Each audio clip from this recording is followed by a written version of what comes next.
बार फिर से आप सभी का स्वागत है। सबसे पहले देखते हैं आपकी फिक्र की बड़ी खबरें आज कौन कौन सी हैं। शुरुआत करते हैं कोरोना काल में परीक्षा पर सियासी जाल। इस समय कोरोना 25 लाख परिवारों की कठिन परीक्षा ले रहा है। सवाल उठ रहे हैं कि इम्तिहान हो या ना हो। आज हम आपको इस मुद्दे पर टीवी 9 का संपूर्ण भारत का सर्वे दिखाएंगे। ये सर्वे जो आप अभी देखने जा रहे हैं, और फिर दिखाएंगे ड्रैगन के सुर कैसे नरम पड़ गए, पर साजिश का चरम पहुंच चुका है। जैसे जैसे सर्दी करीब आ रही है, एलएसी की फिक्र बड़ी होती जा रही है। हम आपको वो 3 वजह गिनाएंगे जो बता रहे हैं कि चीन के लिए भरोसे की कोई जगह नहीं है। खुलासा at Wuhan, bio weapon made in Pakistan. Australia के एक रिपोर्टर ने यह हैरान कर देने वाला खुलासा किया है जो बताता है कि कोरोना भी जैविक युद्ध का एक हिस्सा हो सकता है।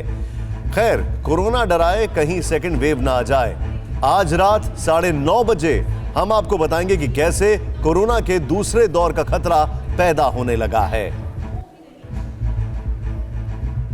सबसे पहले बात देश के लाखों स्टूडेंट्स और उनके पेरेंट्स की फिक्र की, जिसकी वजह जेईई और एनईईटी एग्जाम। इस एग्जाम को कोरोना काल में कराए जाने को लेकर स्टूडेंट्स सहमे हुए हैं, उनके पेरेंट्स डरे हुए हैं, परीक्षा टालने की मांग कर रहे हैं और सवाल उठा रहे हैं कि कोरोना काल में जिंदगी से खिलवाड़ करने वाली परीक्षा आखिर सरकार कैसे करा सकती है। दलील दे रहे हैं कि जब देश में कोरोना के 1 लाख केस थे तब सारे स्कूल कॉलेज बंद कर दिए गए थे, लेकिन जब कोरोना के केस 32 लाख के पार हो चुके हैं और हर दिन 60,000 से ज्यादा नए केस सामने आ रहे हैं, तब जान हथेली पर रखकर छात्रों को इम्तिहान के लिए क्यों मजबूर किया जा रहा है। जेईई मेंस एग्जाम 1 से 6 सितंबर तक होने हैं, जबकि नीट यूजी 13 सितंबर को होगा। और इन दोनों एग्जाम्स के लिए 25.5 लाख स्टूडेंट्स ने रजिस्ट्रेशन कराया है।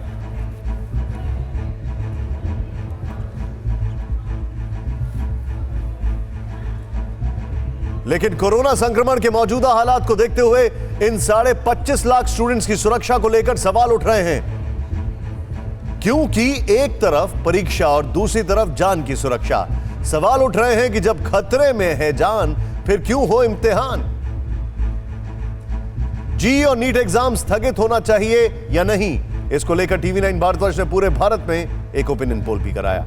उसमें कितने लोग एग्जाम स्थगित करने के लिए कह रहे हैं और कितने लोग एग्जाम कराने के लिए कह रहे हैं, ये हम आपको आगे बताएंगे। लेकिन उससे पहले आपको बताते हैं जेईई और नीट एग्जाम के खिलाफ उठी एक बड़ी आवाज की बात। यह आवाज है जानी मानी स्वीडन की 17 साल की पर्यावरण एक्टिविस्ट ग्रेटा थनबर्ग की, जिन्होंने ग्रीन हाउस गैसों के उत्सर्जन को लेकर पिछले साल संयुक्त राष्ट्र जलवायु सम्मेलन में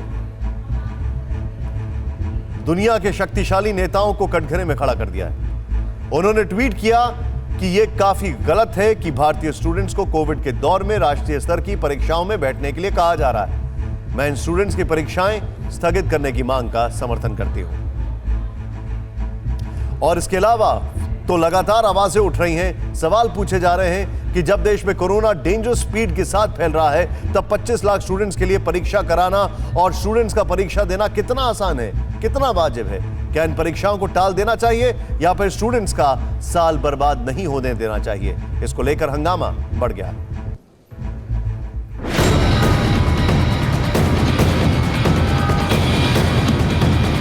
Postpone NEET JEE exam. No exam in pandemic. Exams in COVID-19 in suicide. Wake up Education Ministry. Students का ये गुस्सा और मैसेज सरकार के लिए, जो कोरोना काल में भी जेईई और एनईईटी एग्ज़ाम कराने जा रही है, जिसके खिलाफ भूख हड़ताल हो रही है, सोशल मीडिया पर भी विरोध हो रहा है। छात्र तमाम तरह की दिक्कतें गिना रहे हैं, जैसे परीक्षा में शामिल होने से कोरोना संक्रमण का खतरा बढ़ेगा। इसके साथ ही ट्रेन और बस सेवाएं अब तक सामान्य नहीं हुई। ऐसे में स्टूडेंट्स परीक्षा केंद्रों तक कैसे पहुंचेंगे। और तीसरी दलील ये कि लॉकडाउन की वजह से बहुत सारे स्टूडेंट्स ठीक तरह से तैयारी नहीं कर पाए हैं। ऐसे में छात्रों की मांग है कि परीक्षा की तारीख को आगे बढ़ाया जाना चाहिए, क्योंकि इससे सिर्फ उन्हें ही नहीं बल्कि उनके परिवार को भी परेशानी का सामना करना पड़ेगा। जेईई और एनईईटी एग्ज़ाम के लिए 25.5 लाख स्टूडेंट्स ने रजिस्ट्रेशन कराया है। अब अगर हर स्टूडेंट के परिवार में औसतन 5 सदस्य भी हुए, अगर स्टूडेंट्स घर से बाहर निकले तो उनके परिवार को मिलाकर 1,27,50,000 लोगों को संक्रमण का खतरा होगा।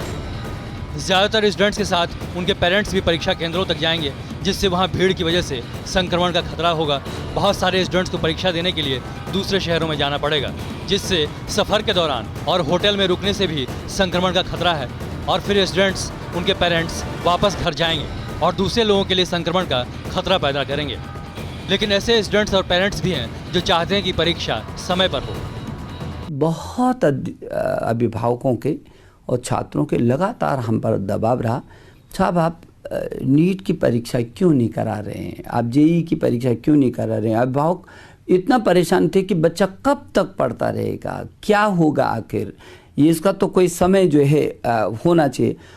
कई स्टूडेंट्स और पेरेंट्स की दलील है कि अगर परीक्षा नहीं हुई तो 1 साल बर्बाद हो जाएगा, और जहां तक संक्रमण के खतरे की बात है तो इस बात की क्या गारंटी है कि अगले साल हालात ठीक हो जाएंगे। कब तक टलेगी परीक्षा? बार बार परीक्षा टालने से स्टूडेंट्स बहुत मानसिक तनाव से जूझ रहे हैं। यानी एक तरफ स्टूडेंट्स के करियर की चिंता है तो दूसरी ओर उनकी सेहत की। परीक्षा हो तो फिजिकल हेल्थ खतरे में, और परीक्षा नहीं हुई तो करियर और मेंटल हेल्थ का नुकसान।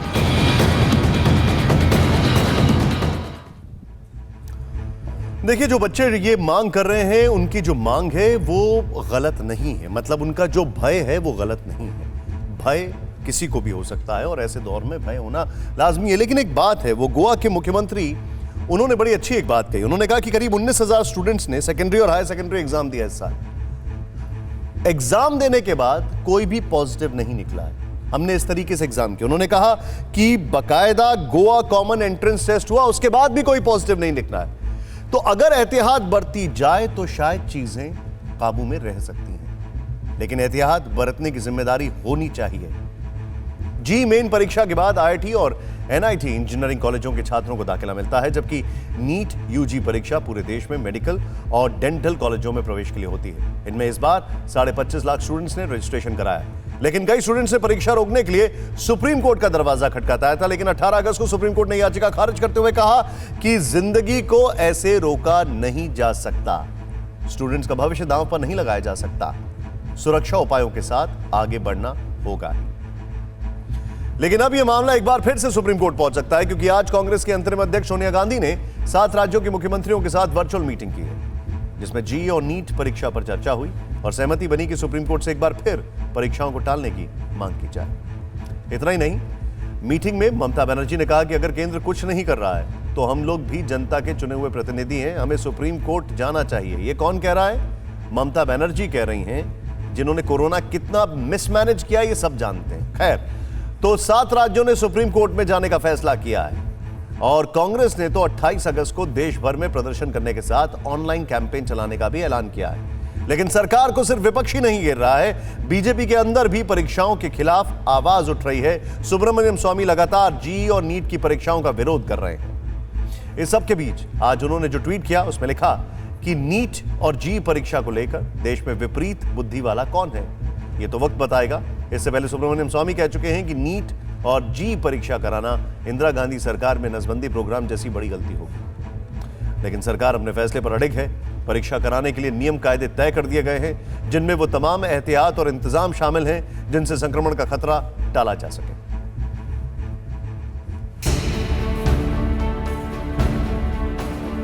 एनटीए यानी नेशनल टेस्टिंग एजेंसी ने जेईई नीट की परीक्षाओं को सुरक्षित बनाने और छात्रों की आशंकाओं को शांत करने के लिए नए दिशा निर्देश जारी किए हैं। नीट परीक्षा के दौरान एक कक्षा में अब 24 की जगह 12 छात्र बैठेंगे। नीट परीक्षा के केंद्र 2546 से बढ़ाकर 3843 और जेईई परीक्षा के केंद्र 570 से बढ़ाकर 660 किए गए हैं। जेईई में एक सीट छोड़कर छात्रों को बैठाया जाएगा। कि केंद्र बढ़ाए हैं उन्होंने, एक केंद्र में मुश्किल से 100 से 150 बच्चे आएंगे। दूसरे में उन केंद्रों पर भी बच्चों ने 99% बच्चों की जो प्राथमिकता थी कि मुझे ये केंद्र चाहिए, उस केंद्र को दिया गया। कोरोना संक्रमण के डर और संभावना को कम करने के लिए सीटिंग प्लान में भी बदलाव किया गया है। छात्रों को एक दूसरे से 6 फीट की दूरी बनाकर रखनी होगी। बॉडी टेम्परेचर 99.4 डिग्री फ़ारेनहाइट से ज़्यादा होने पर आइसोलेशन रूम में बैठकर परीक्षा देंगे। परीक्षा केंद्र में नया मास्क और ग्लव्स दिया जाएगा। एडमिट कार्ड, आईडी प्रूफ के साथ सिर्फ पानी की बोतल, हैंड सैनिटाइजर ले जाने की इजाज़त होगी। हर छात्र को सेल्फ डिक्लेरेशन देना होगा कि वो कोरोना पॉजिटिव नहीं है और ना ही किसी कोरोना मरीज के संपर्क में आए हैं। लेकिन सवाल ये है कि क्या कागजों पर कारगर दिखने वाले ये इंतजाम हकीकत में भी उतने ही कारगर साबित होंगे? क्योंकि कुछ ऐसे ही इंतजाम और एहतियात हाल ही में हुई कुछ और परीक्षाओं में भी बरतने की बात हुई थी। लेकिन हुआ क्या, ये इन तस्वीरों से समझा जा सकता है। यूपी में पिछले दिनों बीएड प्रवेश परीक्षा हुई, जिसमें एक नहीं कई शहरों से परीक्षा केंद्रों के बाहर और अंदर सोशल डिस्टेंसिंग की धज्जियां उड़ाने वाली तस्वीरें सामने आई। इसी तरह Kerala engineering, agriculture, medical entrance exam में और कर्नाटक सीईटी में भी देखने को मिला। इसीलिए आशंका जताई जा रही है कि जेईई और एनईईटी में लाखों छात्रों की जिंदगी खतरे में पड़ सकती है। सवाल उठ रहे हैं कि क्या सोशल डिस्टेंसिंग और सुरक्षा के साथ जेईई और नीट की परीक्षाएं हो सकेंगी।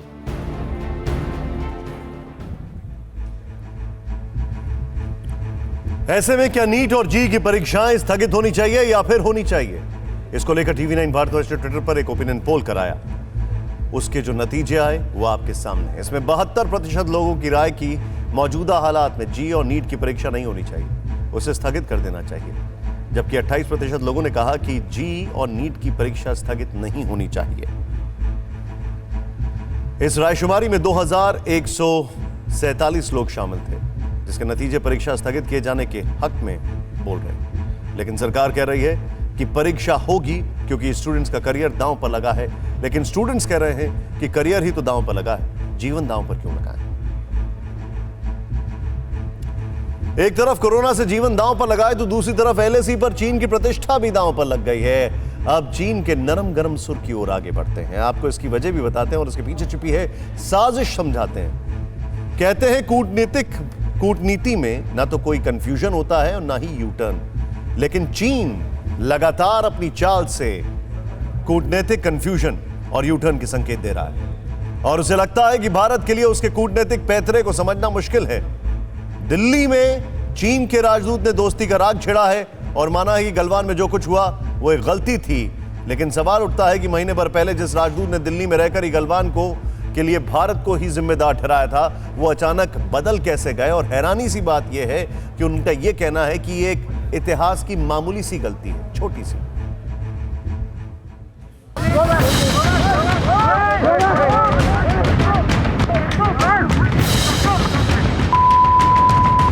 एलएसी पर 15 जून की रात हिंदुस्तानी जांबाजों ने चीनी फौज की गर्दन मरोड़ी।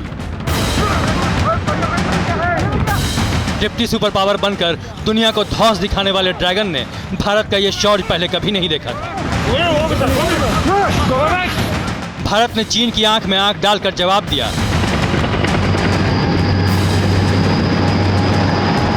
और तो और प्रधानमंत्री मोदी खुद मोर्चे पर जवानों का हौसला बढ़ाने पहुंच गए। भारत माता की जय, भारत माता की जय, भारत माता की जय। 3 महीने में ही युद्ध की संभावना के बीच भारत लगातार अपनी सामरिक क्षमता बढ़ाता रहा और जिनपिंग को भी यह जता दिया कि अगर युद्ध हुआ तो भारत असली योद्धा की तरह जीत का पावर भी दिखाएगा।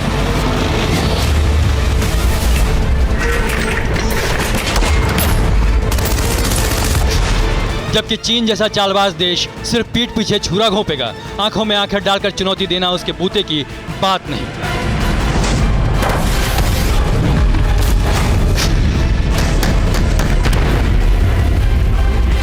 भारत के इसी दम ने चीन को बैकफुट पर ला दिया है। अब दिल्ली में बैठे चीनी राजदूत सुन विडोंग ने बीजिंग के इशारे पर सुलह सफाई की बातें करनी शुरू कर दी। गलवान घाटी में हुई झड़प पर पहली बार चीनी राजदूत ने यू टर्न लिया है और घटना को दुर्भाग्यपूर्ण करार दिया है। चीन भारत यूथ वेबिनार में चीनी राजदूत ने कहा,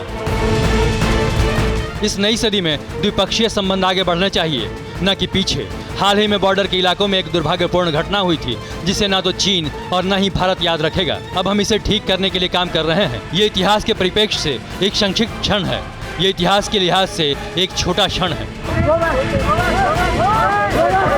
ये बात अलग है कि गलवान में जो कुछ हुआ वो इतिहास का एक छोटा सा हिस्सा मात्र नहीं है, लेकिन चीन के राजदूत का घबराहट भरा सुलह सफाई वाला बयान इस बात के संकेत हैं कि बीजिंग की धड़कनें बढ़ी हुई हैं। वरना गीदड़ भभकी देने वाला चीन 70 साल के कूटनीतिक रिश्तों की दुहाई न देता। जिस देश के लिए समझौते और दोस्ती मायने नहीं रखते, जिसकी फितरत दगाबाजी और झूठ है, वो भारत को प्रतिद्वंदी के बजाय दोस्त बता रहा है। सुन विडोंग ने वेबिनार में आगे कहा, चीन भारत को एक प्रतिद्वंदी के बजाय एक साथी और खतरे के बजाय एक अवसर के रूप में देखता है। हम द्विपक्षीय संबंधों में एक उचित स्थान पर सीमा विवाद को रखने की उम्मीद करते हैं। साथ ही संवाद के जरिए मतभेदों को ठीक से संभालने और संबंधों को पहले की तरह वापस ट्रैक पर लाने की उम्मीद करते हैं। दरअसल ये वो सिन वुडोंग है जो 1 महीने पहले तक भारत को सिर्फ नसीहत देते आ रहे थे। चीन की सेना को छोड़कर भारतीय मीडिया को संयम और शांति का पाठ पढ़ा रहे थे। वीडोंग ये भूल गए कि जिनपिंग का सरकारी भोंपू हर दिन भारत के खिलाफ प्रोपेगेंडा वीडियो जारी करता है, फेक न्यूज़ प्लांट करता है, हिंदुस्तान को युद्ध की धमकी देता है।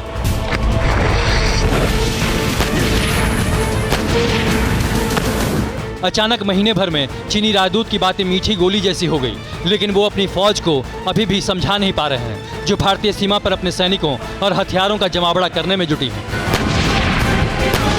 वैसे संकेत ये भी हैं कि चीन में सेना और राजनेताओं के बीच गहरा मतभेद है। ये इस बात से साफ है कि चीनी सेना यानी पीपुल्स लिबरेशन आर्मी लद्दाख में फौज बढ़ा रही है, तो चीन के राजदूत शांति के कबूतर उड़ा रहे हैं।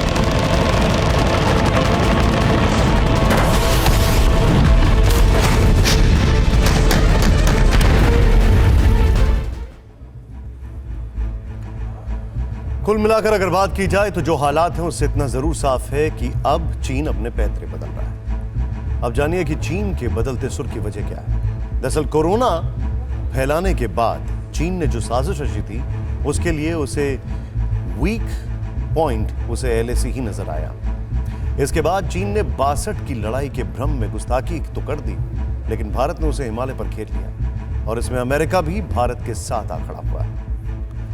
दक्षिण चीन सागर में दादागिरी दिखाने के लिए चीन इस वक्त वॉर एक्सरसाइज कर रहा है और उसका ये वॉर एक्सरसाइज हैनान द्वीप के पास चल रहा है, जो सामरिक तौर पर महत्वपूर्ण है। इसी वॉर एक्सरसाइज के दौरान अमेरिका ने दूसरा US U-2 high altitude reconnaissance aircraft भेजा है,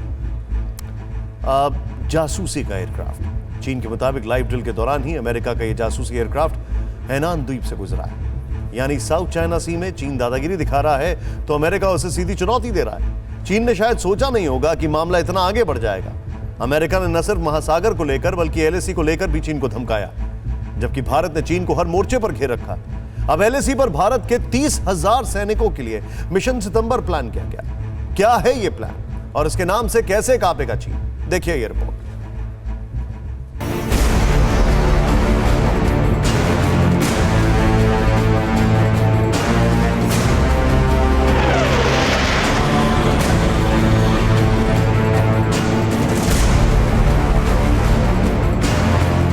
ये रणभेरी बजने से पहले हिंद की तैयारी है। ये चालबाज चीन को भारत का करारा जवाब है। जिस गलवान में कभी बंदूकें नहीं गरजती थी, वहां भारत के शक्तिशाली टैंक गरजने लगे।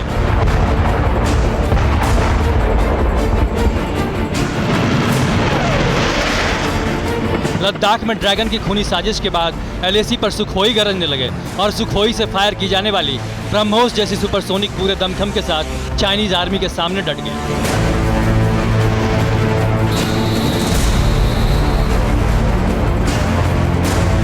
इतना ही नहीं, हिमालय पर राफेल जैसे वर्ल्ड क्लास फाइटर की हुंकार मात्र से चीन की चूलें हिल गईं।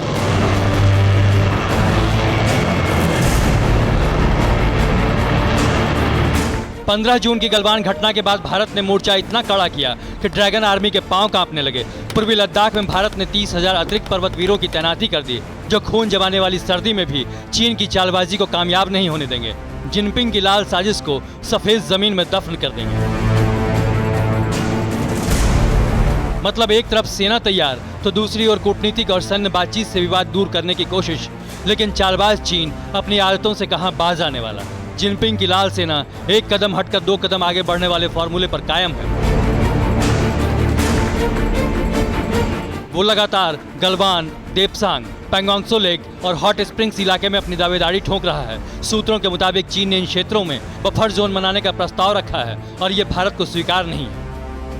मतलब यहाँ घी सीधी उंगली से नहीं बल्कि टेढ़ी उंगली से निकालना होगा। शायद इसीलिए CDS जनरल विपिन रावत ने समाधान न निकलने पर सैन्य कार्रवाई का विकल्प बताया है और LAC पर भारत की सैन्य तैयारी भी उसी तरफ इशारा कर रही है। LAC के 826 किलोमीटर के दायरे में भारत ने अलग से मिशन सितंबर को प्लान किया है। सर्दियों में इस बार 10,000 की बजाय 30,000 सैनिक तैनात रहेंगे, जिनके लिए अभी से साजो सामान जुटाए जा रहे हैं। भारत के इन जवानों के लिए world class snow boots, gloves, कई लेयर वाली जैकेट्स, ट्राउजर्स और स्लीपिंग बैग्स का इंतजाम किया गया है। आपको बता दें कि पूर्वी लद्दाख में रात के वक्त सितंबर के पहले हफ्ते से ही तापमान 0 से नीचे पहुंच जाता है और 14 से 17 हज़ार फीट की ऊंचाई पर हमारे जवान दिन रात डटे रहते हैं, सरहद की निगरानी करते हैं और दुश्मन देशों की तरफ आंखें गड़ाए रहते हैं, जिस दौरान उन्हें ऑक्सीजन की कमी भी महसूस होती है और ज़्यादा कैलोरी वाले भोजन की भी ज़रूरत होती है। ऐसे में इस बार अतिरिक्त 30,000 जवानों के लिए मुकम्मल इंतजाम किए गए हैं। हर सैनिक के लिए 4,270 से 4,550 तक कैलोरी वाले भोजन की व्यवस्था की गई है। हालांकि आपको ये भी बता दें कि चीन चाहे अपनी रेड आर्मी को लेकर कितने भी दम भरे, लेकिन पर्वत पर हमारे सैनिकों के सामने उसकी कोई बिसात नहीं है। यहाँ तक कि शारीरिक मजबूती में भी, जिसे दुनिया गलवान में भी देख चुकी है, और पहाड़ों पर चीनी सेना का युद्ध कौशल भी हमारी सेना के सामने कहीं नहीं ठहरता। सैनिकों की तैनाती के अलावा भारत ने लद्दाख क्षेत्र में early warning air control system, Akash missile, Igla anti aircraft gun को तैनात कर रखा है। यूएवी की मदद ली जा रही है। नौसेना की आक्रामक बोट्स भी तैनात की गई है। यहाँ सेना ने टैंक, भारी वाहन, हॉविट्जर जेट तोपों को भी स्टैंड बाय मोड में रखा है। माउंटेन डिवीजन का मोबिलाइजेशन जारी है। लॉजिस्टिक सपोर्ट को निर्बाध जारी रखने की तैयारी चल रही है और तय समय से पहले रोहतांग पास सुरंग को खोलने का प्रयास हो रहा है। मतलब सैन्य बलों ने चीन से आती चुनौतियों को देखते हुए अपनी तैयारी को धार देना शुरू कर दिया है।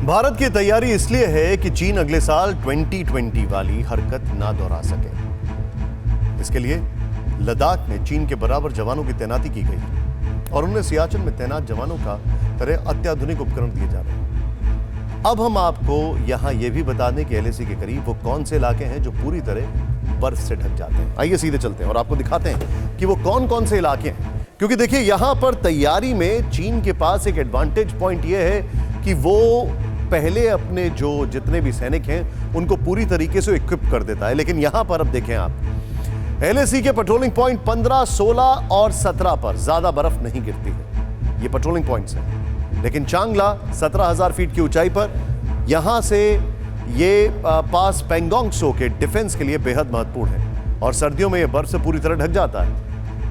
ऐसे में जब हमारे हजारों जवान यहां तैनात रहेंगे तो उन्हें सियाचिन की तरह special jackets, trousers, gloves, boots और गॉगल्स की जरूरत पड़ेगी। स्नो स्कूटर्स की भी जरूरत पड़ेगी वैसे वहां पर। और कुल मिलाकर यह तैयारी बता रही है कि भारत का अब संदेश यह है कि शांति, सद्भाव और संवाद से रास्ता ना निकलने पर सैन्य कार्रवाई से भी गुरेज नहीं। और इतना ही नहीं, भारत ने एक और चीज जो डिसाइड कर रखी है इस पूरे सेक्टर में, वो ये है कि अगर यहां पर कुछ भी करना है तो ये एरिया उतना ही वोलेटाइल है जितना एलओसी। तो तैयारी भी यहां पर वैसी की गई। चालबाज चीन पर भारत को भरोसा नहीं। यही वजह है कि हिंदुस्तान हर मोर्चे पर जमकर तैयारी कर रहा है। भारत की सुरक्षा के लिहाज से जरूरी हर स्ट्रैटेजिक रूट को मजबूत कर रहा है। आइए ग्राफिक्स के जरिए अब आपको दिखाते हैं कि भारत की अगली तैयारी क्या है। देखें, आप समझें इसको।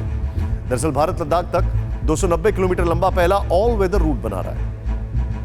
इसमें सबसे पहले हिमाचल प्रदेश का दारचा को पदुम और फिर पदुम को नीमू से जोड़ा जाएगा। यह तैयारी चल रही है। इस पूरे रूट को ऑल वेदर रूट बनाने के लिए मेटल रोड में बदलने का काम चल रहा है, जो कि आप यहां पर देख सकते हैं किस तरीके से हो रहा है। आगे बढ़े तो आपको बताएं, नीमू लेह शहर से 35 किलोमीटर दूर है और पूर्वी लद्दाख सियाचिन ग्लेशियर की रक्षा के लिए जिम्मेदार 14 कोर का मुख्यालय है। नई सड़क से भारी हथियार और सैनिकों का जाना आसान होगा। इसी रूट की सबसे बड़ी चुनौती है 4.5 किलोमीटर लंबी सुरंग यानी टनल, जिसका निर्माण दारचा से पदुम के बीच में 16,570 फीट की ऊंचाई पर किया जाएगा। वैसे इसे 2022 तक पूरा करने का टारगेट है, लेकिन अब इसे मिशन मोड में चलाया जा रहा है और समय से पहले ही पूरा करने का लक्ष्य है। अब हम आपको बताते हैं कि वो वजह जिसने ड्रैगन की रीढ़ तोड़ दी है। मौजूदा हालात में साफ दिखने लगा है कि चीन की कम्युनिस्ट पार्टी के पाप का घड़ा फूट चुका है, लेकिन चीन के नेतृत्व की सजा वहां की आवाम भुगत रही है। जिनपिंग ने 7 साल पहले चीन की सत्ता संभाली। इस बीच वहां कई बार उतार चढ़ाव भी हुआ है, लेकिन जिनपिंग की कुर्सी हमेशा मजबूत बनी रही। पहली बार अब जिनपिंग की गद्दी खतरे में है और वो अपने ही शासनकाल में पूरे चीन की बर्बादी की कहानी लिख रहे हैं। अगर सच कहें तो शी जिनपिंग के नेतृत्व में चीन का असली रूप दुनिया के सामने आ गया और उसकी वजह है जिनपिंग का एक बड़ा फैसला, जिसने चीन को भुखमरी की राह पर ला दिया।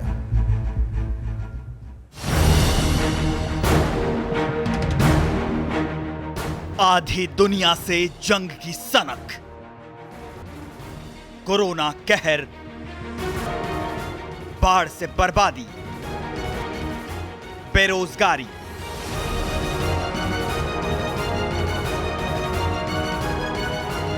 दुनिया का बड़े से बड़ा देश भी इन सभी चुनौतियों से एक साथ नहीं लड़ सकता, तो तानाशाह जिनपिंग की क्या बिसात। इन चार चुनौतियों ने जिनपिंग की जड़ें हिला दी हैं और चीन की 140 करोड़ जनता को अंधे कुएं के सामने लाकर खड़ा कर दिया है, जहां अब सिर्फ तबाही है, बर्बादी है, भूखमरी है और कंगाली है। दरअसल चीन गंभीर अनाज संकट के दौर से गुजर रहा है, यानी चीन में अनाज की कमी से भूखमरी का दौर शुरू हो सकता है, जिसका असर ये हुआ है कि ड्रैगन के देश में एक एक दाने की निगरानी हो रही है, एक एक निवाले का हिसाब रखा जा रहा है।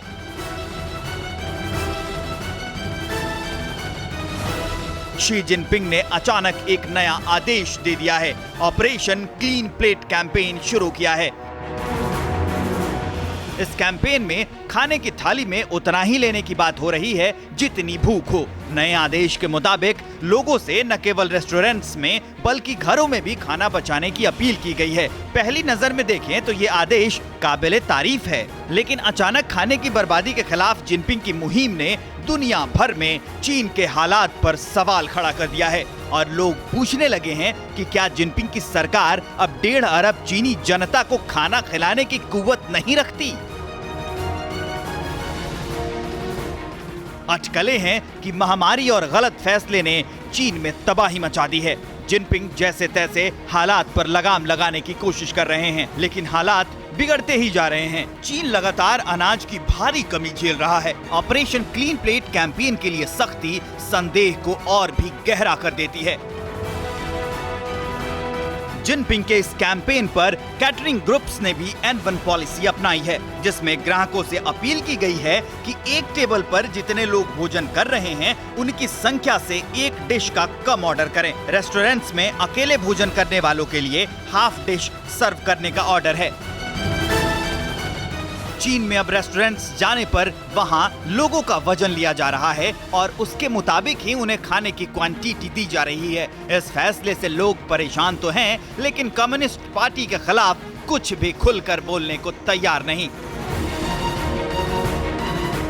ऐसे में अचानक शुरू हुए क्लीन प्लेट कैंपेन ने दुनिया भर के एक्सपर्ट्स के होश उड़ा दिए हैं। दुनिया का सबसे बड़ा बाजार, जहां अनाज से लेकर मीट तक की भारी डिमांड रहती है, जहां दुनिया के तमाम देशों का सारा माल खपता है, आखिर वहां इस तरह का अभियान चलाया क्यों गया? क्या चीन में जिनपिंग माओ के बाद चीन की बर्बादी लिखने वाले बड़े नेता साबित हो रहे हैं और सच को छिपा भी रहे हैं?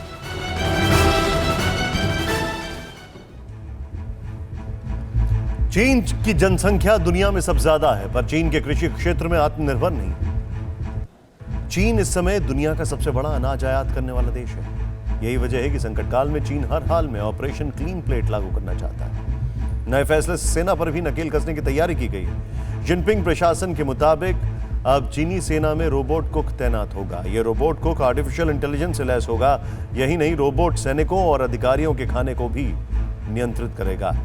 वैसे यह फैसला चीन में भोजन की बर्बादी रोकने के नाम पर लिया गया है, जिसके तहत सैनिकों के लिए अधिक उबले हुए डिश तैयार किए जाएंगे। लेकिन सच यह है कि पीएलए ने यह मुहिम चीनी राष्ट्रपति शी जिनपिंग के क्लीन प्लेट अभियान के समर्थन में शुरू की है, जिसका असली एजेंडा अनाज संकट और देश को भुखमरी से रोकने की कोशिश करना है। लेकिन ये इतना आसान दिखता नहीं है। और गौर करने वाली बात यह है कि ये रोबोट इसलिए भी लगाया गया है क्योंकि इस रोबोट की मौजूदगी के बाद चीनी फौजी ज्यादा तला हुआ खाना न खाएं और जंक फूड तो बिल्कुल नहीं। देखें ये रिपोर्ट।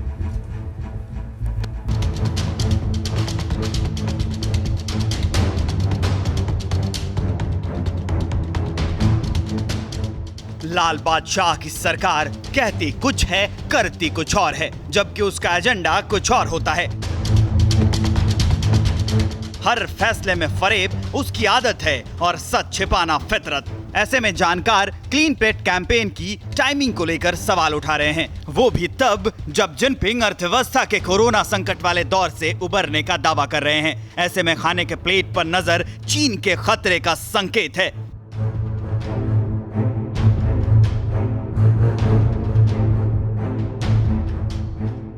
चीन अनाज संकट और भुखमरी पर सफाई भी दे रहा है। कह रहा है कि देश में अनाज की कोई कमी नहीं है, लेकिन ये सच नहीं है। एक रिपोर्ट के मुताबिक चीन लगभग 30% अनाज बाहर से मंगाता है, लेकिन सीमा पर तनाव बढ़ने से अनाज के आयात पर ग्रहण लग गया है। इसके साथ ही बाढ़, बारिश और महामारी ने चीन का फूड स्टोरेज भी आपातकालीन स्तर तक पहुंचा दिया है। ऐसे में खाना बचाना चीन के लिए सैन्य ताकत बढ़ाने जितना जरूरी हो चुका है। चीन दावा कर रहा है कि खाने का सामान और अनाज के आयात को कम कर अर्थव्यवस्था को मजबूत कर रहा है। लेकिन सच तो ये है कि फूड वेस्ट और आयात पर चीनी सरकार का ध्यान तब गया है जब बड़े पैमाने पर आई बाढ़ ने फसलों को चौपट कर दिया है। बाढ़ ने यांगसी नदी के किनारे खेतों को जमकर बर्बाद किया है। यहाँ चीन का लगभग आधा कृषि उत्पादन होता है। इसके अलावा अमेरिका और दूसरे देशों के साथ भी चीन का तनाव चल रहा है। इस वजह से भी देश में खाने पीने की चीजों पर असर पड़ रहा है। कीमतें आसमान छूने लगी हैं। लॉकडाउन के दौरान घबराहट में की गई खरीदारी ने भी चीनी करेंसी पर चोट पहुंचाई है। ऐसे में आयात से अर्थव्यवस्था को मजबूत करने का ड्रैगन का दावा एक फरेब है। वैसे आयात घटाने का हवाई दावा भी चीन के लिए आत्मघाती है। चीन को वर्ल्ड्स फैक्ट्री यानी दुनिया का कारखाना कहा जाता है। अगर वो दुनिया के दूसरे देशों से आयात कम करेगा तो उसके निर्यात पर भी सीधा असर होगा। चीन ये जानता है, लेकिन फिलहाल मानने को तैयार नहीं है। 62 साल पहले चीन ने गलती की थी कि जिसमें कई करोड़ लोग भूखे मरे थे। 60 के दशक की शुरुआत में चीन में भयंकर अकाल पड़ा था। एक रिपोर्ट के मुताबिक इस दौरान 2.5 करोड़ से भी ज्यादा चीनी आबादी मारी गई थी। इसे द ग्रेट चाइनीज फैमिन के नाम से जाना जाता है। उस वक्त चीन की सत्ता संभाल रहे थे माओ जेडांग, जिन्हें माओ से तुंग भी कहा जाता है। उन्होंने एक अभियान शुरू किया था जिसे 4 पोस्ट फॉर पेस्ट कैंपेन के नाम से जाना जाता है। इस अभियान के तहत मच्छर, मक्खी, चूहा, गौरैया को मारने का आदेश दिया गया था। उनका कहना था कि ये चारों जीव किसानों की मेहनत बेकार कर देते, खेतों में मौजूद उनके सारे अनाज खा जाते। ये एक तरह का हाइजीन कैंपेन था जिससे लोगों की जान और अनाज दोनों बचने वाले थे। लेकिन वो पर्यावरण को समझ नहीं पाए। गौरैया उन कीट पतंगों को भी खाते हैं जो फसलों को बचाते हैं। और इस कैंपेन से चीन में अनाज संकट बुरी तरह से घिरा गया, यहां तक कि माओ को अपना आदेश वापस लेना पड़ा। लेकिन तब तक चीन को भारी नुकसान हो गया था। एक बार फिर जिनपिंग वही गलती दोहरा रहा है। चीन सैन्य स्तर पर घिरा है, आर्थिक स्तर पर घिरा है और उसके अपने घर में अकाल जैसी आपदा दस्तक दे रही है। लेकिन ऐसा कतई नहीं है कि चीन कभी सरेंडर कर देगा या फिर अपने पापों से तौबा कर लेगा। इसी का खुलासा हुआ एक रिपोर्ट में जो बताती है कि चीन ने दुनिया पर जैविक हमले की तैयारी कर ली। 5 साल से वो जैविक हथियार पर ही काम कर रहा है। लेकिन इससे भी ज्यादा गंभीर खतरा यह है कि चीन अपने जैविक हथियार पाकिस्तान में बना रहा है ताकि उसके खतरनाक वायरस दुनिया में अगर गलती से भी फैल जाए तो भी उसका नाम न लगे। ये रिपोर्ट देखकर आप सोचने पर मजबूर हो जाएंगे कि अगर चीन पाकिस्तान ने खतरनाक जैविक हथियार से हमला कर दिया तो फिर उसका अंजाम क्या होगा, क्योंकि उन हथियारों के आगे कोरोना तो एक ट्रेलर मात्र।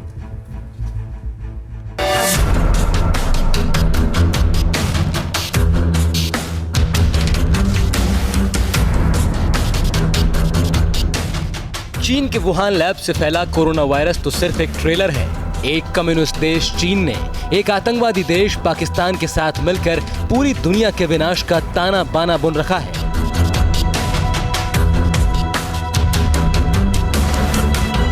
दो देश मिलकर जैविक हथियारों का जखीरा तैयार करने में जुटे हैं।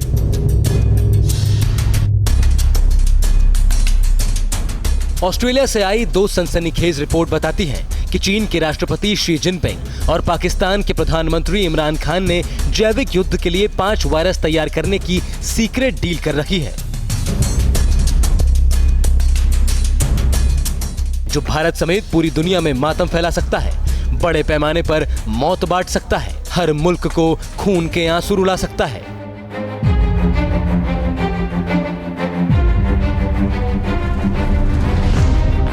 सबसे पहले पिछले 1 महीने में सामने आई 2 रिपोर्ट्स को गौर से देख लीजिए। द क्लिक्सन की पहली रिपोर्ट में लिखा है कि चीन का वुहान लैब पाकिस्तान में खुफिया ऑपरेशन को अंजाम दे रहा है, एंथ्रैक्स जैसे जीवाणुओं पर प्रयोग कर रहा है। दूसरी रिपोर्ट में लिखा है वुहान और पाकिस्तान के बीच घातक रोगाणुओं पर यह सहयोग 2015 से जारी है। मशहूर इन्वेस्टिगेटिव रिपोर्टर एंथनी क्लैन की इस रिपोर्ट में किए गए खुलासे ने पूरी दुनिया के होश उड़ा कर रख दिए हैं, हड़कंप मचा दिया है।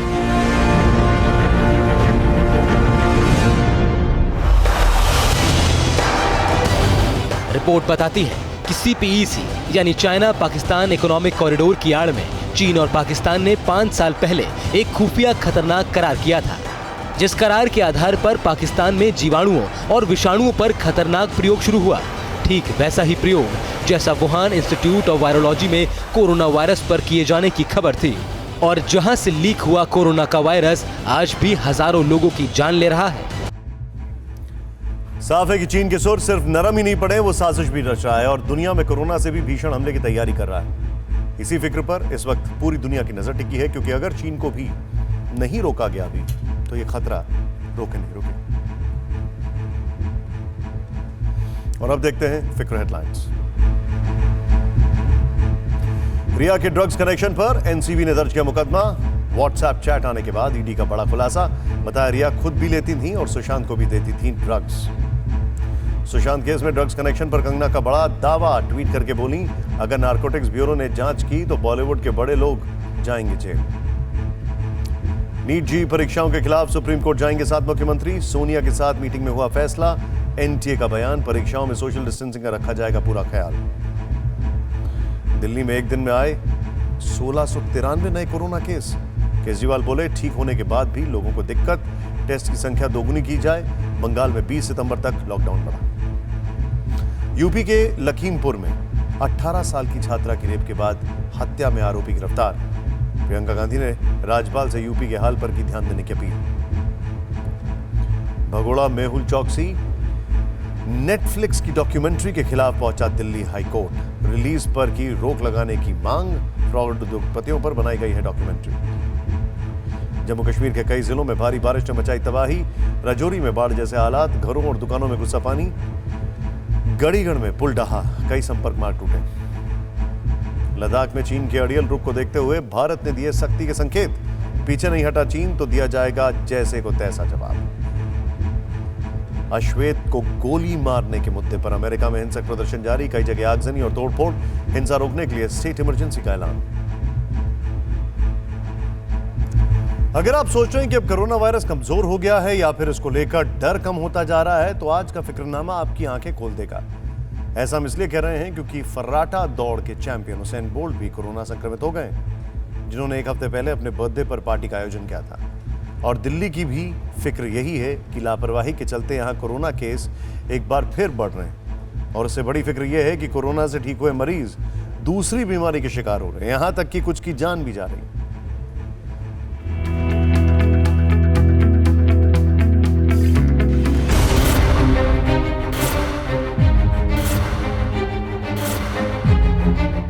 ये देश की राजधानी दिल्ली की तस्वीर है, जिसमें कोरोना काल में लोगों की बेफिक्री दिख रही है, लापरवाही झलक रही है।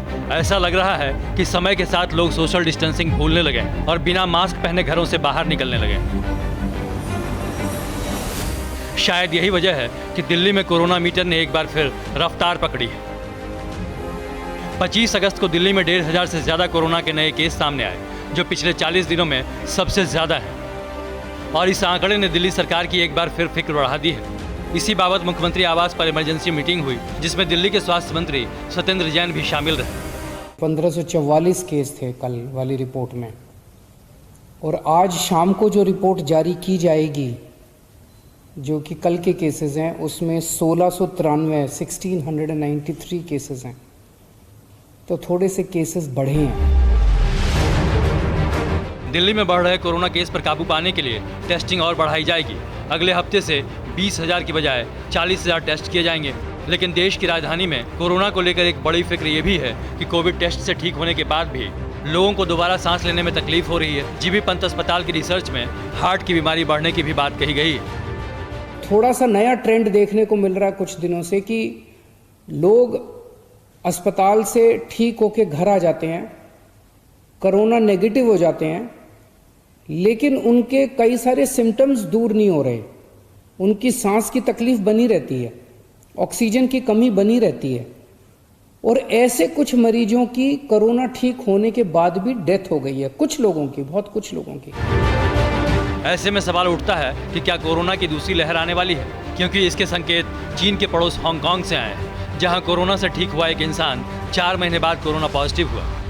एनेक्डोटल केसेस ऐसे हैं जो कि 1-2 केसेस में हांगकांग हो या चाइना में वो रिकरेंस हुआ, तो इससे कोई चिंता का विषय नहीं है। 99.9% रिकरेंस के चांसेस नहीं है। ये आपके माध्यम से मैं पब्लिक को बताना चाहता हूँ। तो सुना आपने, डॉक्टर कह रहे हैं कि ऐसी खबर से परेशान होने की जरूरत नहीं है। बस जब तक कोरोना वैक्सीन ना आए तब तक सोशल डिस्टेंसिंग, मास्क और सैनिटाइजेशन का ध्यान रखें। सुशांत सिंह राजपूत केस में बहुत बड़ा खुलासा हुआ है। व्हाट्सएप चैट से पता चला है कि रिया का कनेक्शन ड्रग डीलर से, जिसके बाद नारकोटिक्स कंट्रोल ब्यूरो ने रिया और उनके भाई समेत 6 लोगों के खिलाफ केस दर्ज कर लिया है। तुम्हारे पास एमडी है? चाय, कॉफी या पानी में 4 बूंदे डालो और उसे पीने दो। असर देखने के लिए 30 से 40 मिनट रुको। सुशांत सिंह राजपूत की मौत केस में नशीली साजिश उजागर हुई है। साजिश की सूत्रधार रिया चक्रवर्ती बताई जा रही हैं, जो ड्रग डीलरों से बात करती थी। हाय रिया, माल लगभग खत्म हो चुका है, क्या हम इसे शौविक के दोस्त से ले सकते हैं? लेकिन उसके पास सिर्फ हैश और बड है। तुम दीपेश को 2 बैग वीट के 17,000 दे देना। रिया की चैट में MDMA ड्रग्स का जिक्र है। शॉर्ट फॉर्म में इसे MD कहते हैं। बॉलीवुड की ड्रग डॉल की कलई ED के सूत्रों से खुली, फिर रिया की ड्रग डीलरों से चैट सामने आने लगी। हालांकि रिया के वकील ने उनके ड्रग एडिक्ट होने से इनकार किया है। सुशांत केस में ड्रग एंगल सामने आने के बाद फिर से नया विवाद शुरू हो गया है और इस विवाद पर कंगना ने ट्वीट करके बड़ा खुलासा किया है। कंगना ने पीएमओ को टैग करते हुए ट्वीट कर एक बार फिर बॉलीवुड के एक गुट को निशाने पर लिया है। कंगना ने कहा है कि अगर नारकोटिक्स कंट्रोल ब्यूरो बॉलीवुड में आ गया तो कई A-लिस्टर जेल में पहुंच जाएंगे। अगर ब्लड टेस्ट हुआ तो कई बड़े खुलासे होंगे। उम्मीद करती हूं कि स्वच्छ भारत मिशन के तहत बॉलीवुड के इस गटर को भी साफ किया जाए। कंगना के इस ट्वीट के ने एक बार फिर लोगों को हैरान कर दिया है। इससे पहले भी सुशांत केस में कंगना ने बॉलीवुड को लेकर कई बड़े बयान दिए हैं जो सुर्खियों में रहे। एक तरफ कंगाली तो दूसरी ओर भ्रष्ट सरकार। पाकिस्तान का इन दिनों दोनों ने ही बुरा हाल कर रखा है। आप पेशावर का एक वीडियो देखिए। पाक प्रधानमंत्री इमरान सरकार ने 70 अरब रुपए में बनाया बस रैपिड ट्रांजिट BRT, जो बारिश में झरना बन गया। सोशल मीडिया में इस पर जमकर मजा लिया जा रहा है।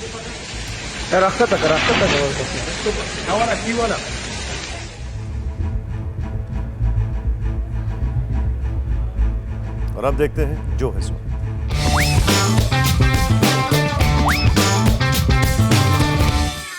मनाने, सेलिब्रेट करने और उत्सव धर्मिता में हम प्रक्रिया के उद्देश्य को भुला देते हैं।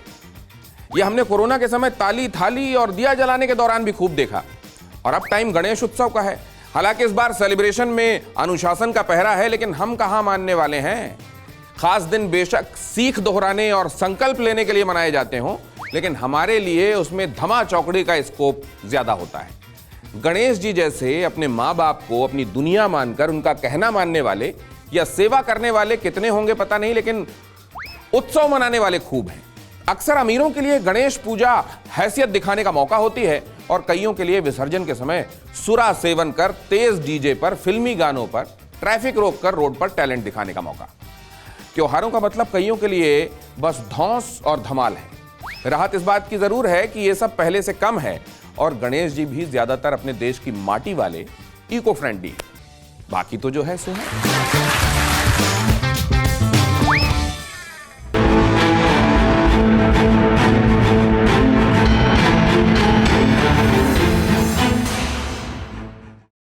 न्यूज़ टॉप 9 रोज सुबह 7 बजे और शाम 7 बजे सिर्फ TV9 भारतवर्ष पर।